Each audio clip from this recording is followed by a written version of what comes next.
আছে স্বভাব যায় না মোলে। পাকিস্তানের অবস্থাও ঠিক এমনটাই। খেতে পাচ্ছে না, নিজেদের একেবারে সোজা হয়ে দাঁড়ানোর ক্ষমতা নেই, কিন্তু হম্বিতম্বি দেখুন, কথায় কথায় হম্বিতম্বি এবং ফাঁকা আওয়াজ দিতে পাকিস্তানের থেকে বেশি ওস্তাদ আর অন্য কোনো দেশ এই বিশ্বে খুঁজে পাবেন না।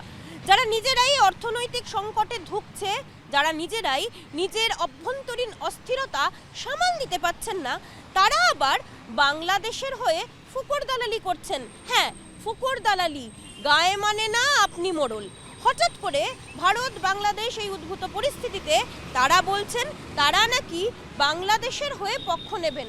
শুধু তাই নয়, শাহবাজ শরীফের দলের এই হঠাৎ গজিয়ে ওঠা নেতা বা দু টাকার নেতা, তিনি হঠাৎ করে হুঁশিয়ারি দিচ্ছেন যে বাংলাদেশের দিকে ভারত যদি কোনোভাবে তাকায় তাহলে তারা নাকি একেবারে সরাসরি লড়াইয়ে নামবেন।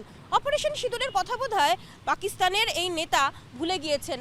পাকিস্তানের সমস্ত মানুষ কিন্তু অপারেশন সিঁদুরে যেভাবে তারা মুখ থুবড়ে পড়েছিলেন, যেভাবে কড়া শাস্তির মুখে পড়েছিলেন, তার কথা কিন্তু মনে রেখেছেন। আর শাহবাজ শরীফের এই হঠাৎ গজিয়ে ওঠা ছুটকো নেতাকে আবারও বোধহয় স্মরণ করিয়ে দেওয়ার সময় এসেছে। এই দেশটার নাম ভারত। বাংলাদেশে যেমন কিছু হঠাৎ করে গজিয়ে ওঠা নেতা বড় বড় কথা বলছেন, কেউ বলছেন 7 সিস্টার দখল করে নেবেন, কেউ বলছেন চিকেন স্নেকে তারা থাবা বসাবেন, তেমনটাই এই নেতা হঠাৎ করে হুঁশিয়ারি দিলেন। সমাজ মাধ্যমে তাকে নিয়ে যাতে একটু হইচই হয়, তিনি যাতে একটু প্রচারের আলোয় আসেন, সবটাই বোঝা যাচ্ছে। বাংলাদেশে এই মুহূর্তে যে পরিস্থিতি তৈরি হয়েছে, সেই পরিস্থিতি ওসমান গনি অর্থাৎ ওসমান হাদিকে তার মৃত্যুর ঘটনাকে কেন্দ্র করে তারপর থেকে একটানা অশান্তি বেড়েই চলেছে। ওসমান হাদির এখনো পর্যন্ত যিনি খুনি বা খুনি হিসেবে যাকে চিহ্নিত করা হয়েছে, তার বিষয়ে সুনিশ্চিত হতে পারেনি সেই দেশের পুলিশ প্রশাসন। তারা নিজেরাই সেই কথা স্বীকার করে নিয়েছেন। অথচ তার জন্য, সেই সমস্ত ঘটনার জন্য বারবার করে এক নাগাড়ে তারা ভারতকে নিয়ে কথা বলছেন, ভারতকে নিয়ে হুঁশিয়ারি দিচ্ছেন। শুধু তাই নয়, তারা এমন দুঃসাহসও দেখিয়েছেন যারা যেখানে ভারতের দূতাবাসের দিকে তারা হামলা করেছেন।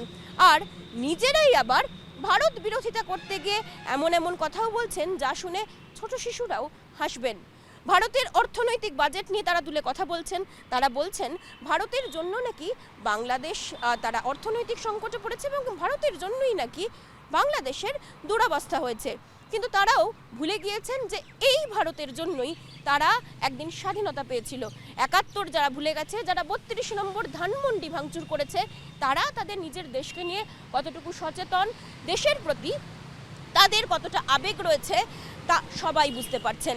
১ বছর ধরে ৫ই আগস্টের পর থেকে একের পর এক নেতা, তা সে হাসনাত আবদুল্লাহ হোক কিংবা শারজিস আলম কিংবা নাহিদ ইসলাম, তাদের মুখের ভাষা নতুন করে বলার নয়।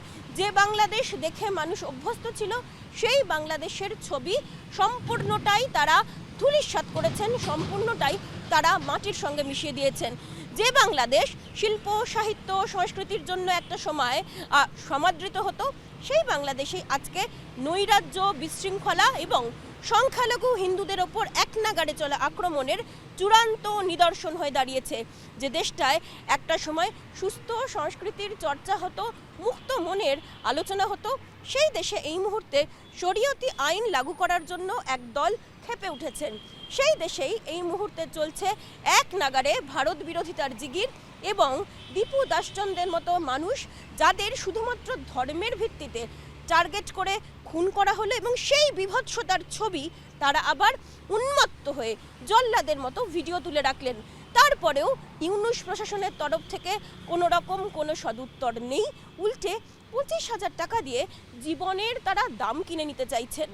বাংলাদেশ এই মুহূর্তে চূড়ান্ত অস্থিরতার মধ্যে রয়েছেন এবং তারা ভারত বিরোধিতা জারি রেখেছেন। পাশাপাশি ৯০ ঘন্টা সময় দিয়েছে এই ওসমান গনির তার দলেরই নেতৃত্ব অর্থাৎ ইনকিলাব মঞ্চ। তারা বলছেন যতক্ষণ পর্যন্ত না ওসমান গনি অর্থাৎ ওসমান হাদির খুনিকে তারা নিয়ে আসতে পারবেন, ইউনূস প্রশাসন ধরে দিতে পারবেন, ততক্ষণ পর্যন্ত তারা নির্বাচন হতে দেবে না। অন্যদিকে আগামীকাল অর্থাৎ ২৫শে ডিসেম্বর বিএনপির চেয়ারম্যান, বিএনপির নেতা তারেক রহমান দেশে আসছেন। নির্বাচন আদৌ হবে তো? নির্বাচন করাতে আদৌ চাইছেন ডক্টর ইউনূস, নাকি ফাঁকা মাঠে গোল দিয়ে তিনি ক্ষমতার স্বাদ নিতে চাইছেন, আর গোটাটাই একটা অন্য রাষ্ট্রের খেলা, যেখানে ভারতকে বারবার করে টার্গেট করে ভারতের সঙ্গে অস্থিরতা জিইয়ে রাখতে চাইছে একটা অংশ। জঙ্গিবাদ, মৌলবাদের উন্মুক্ত এবং খোলা আস্তানা এই মুহূর্তে বাংলাদেশ। জি 24 ঘন্টার জন্য ক্যামেরায় শুভ্র ঘোষের সঙ্গে মৌমিতা চক্রবর্তী।